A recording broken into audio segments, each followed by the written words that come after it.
Sometimes, scientific discovery is more of an accident than a well-defined method. For example, one of the greatest medical discoveries of all time occurred when some mold grew on Sir Alexander Fleming's experiments in 1928. This mold happened to contain the antibiotic penicillin. Thankfully, much more goes into modern medical discovery than just finding some mold. And now computers and AI can be used to bring medical discovery to a whole new level. My name is Chris Avery, and I want to tell you how we at the Biomolecular Physics Group here at UNC Charlotte innovate the drug design process with our new machine learning method SPLOT, the Supervised Projection Learning for Orthogonal Completeness.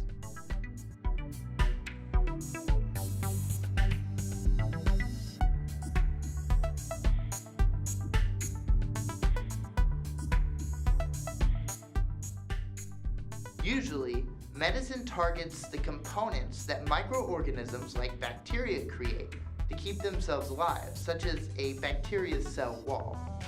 The medicine targets these components using a sort of built-in GPS system and then performs a chemical reaction which leads to the microorganism's destruction. Medicine is designed to be efficient and highly specific, meaning that the GPS instruction should be good enough so that the medicine doesn't get lost on the way to its destination.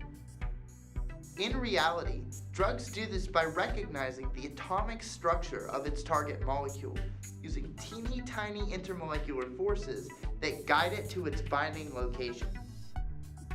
Unfortunately, some microorganisms have learned to protect themselves from destruction by making decoy proteins for the drugs to bind to. This is one of the ways that antibiotic resistance can arise. The good news is that we can design new drugs so that the medicine will still work even with these decoy proteins. To do this, we must first understand how decoy proteins can attract the attention of antibiotics. One way they can do this is by moving around their atoms to fit in different medicines, sort of like a lock and key.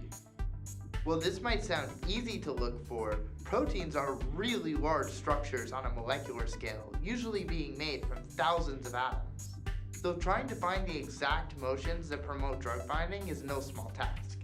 It's sort of like trying to keep track of 1,000 tennis balls all thrown up into the air at once. This is where our new method, SPLOT, comes in. SPLOT can look at the motions of two proteins simultaneously. One that, for example, the medicine could easily bind to, and one that it could not. And by comparing these two, our algorithm is able to find motions that differ between them. These motions can help us figure out exactly how a protein might be able to bind to one drug, but not the other. Once SPLOT realizes what these key differentiating motions are, SPLOT can then look at the motions of a new protein. If this new protein also shows these key differentiating motions that SPLOT found, that suggests that the new protein might be able to resist against a certain antibiotic.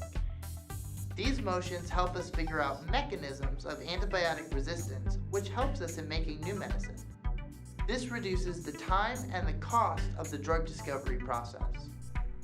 I worked on the team that created SPLOT, and we're excited to finally make SPLOT available to other researchers. I'm using SPLOT to study resistance to a specific class of drugs, beta-lactams, a not-so-distant relative of our penicillin friend. Beta-lactams are some of the most common antibiotics on the market, making up to 65% of prescribed antibiotics. However, their usefulness is under serious threat from antibiotic resistance due to a rapidly mutating protein called beta-lactamase. The main role of beta-lactamase, the protein, is to cut open the beta-lactam, the medicine, rendering it useless.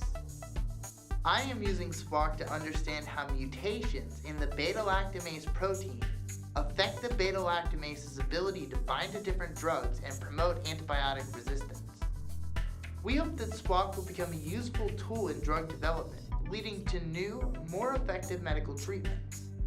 To learn more, check out our GitHub at github.com/biomolecularphysicsgroup-UNCC.